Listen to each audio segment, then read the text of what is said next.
যেকোনো ট্যুর শেষ করার পরে বাইকের টুকিটাকি কাজগুলো করাই নেওয়া উচিত। আজকে আমাদের বাইক ২ টা নিয়ে চলে আসছি। ছোট ভাই সায়েমের দোকানে চলে আসছি। ওর শপটা নতুন। আমি এর আগে একটা ভিডিওতে বলছি যেদিন ও ওপেনিং করছিল। তো আজকে আমার আর সাকিবের গাড়িটা নিয়ে চলে আসছি। সাকিবের গাড়িটার বল রেসারটা চেঞ্জ করতে হবে। আর ওর ব্রেক প্যাডটা চেঞ্জ করতে হবে। আমিও আমার সামনের ব্রেক ফ্লুইডটা চেঞ্জ করে ফেলবো।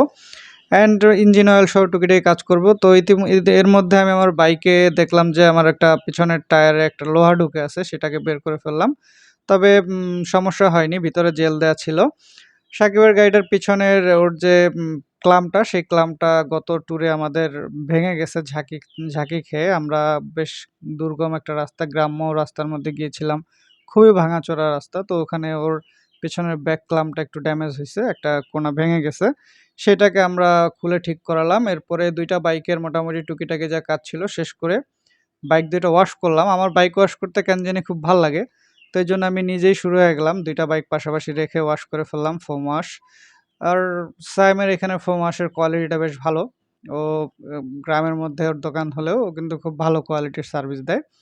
তো আমাদের বাইক ২ টা মোটামুটি এখান থেকে ওয়াশ করে ফেললাম এবং টুকিটাকি যা কাজ ছিল মোটামুটি মাস্টার সার্ভিস না হলেও মোটামুটি যে সার্ভিসগুলো প্রয়োজন ছিল ওগুলো দিয়ে ফেললাম। বাইক অবশ্যই যেকোনো ট্যুরে যাওয়ার পরে, ট্যুর থেকে আসার পরে ইঞ্জিন অয়েল যদি প্রয়োজন হয়, এছাড়া টুকিটাকি যে কাজগুলো আছে মেইনটেন্যান্স গুলো এগুলো দেখে নিবেন। কারণ বাইক যখন আমরা লং টাইম রাইড করি তখন ব্রেক প্যাড বিভিন্ন জায়গায় ধুলাবালি জমে।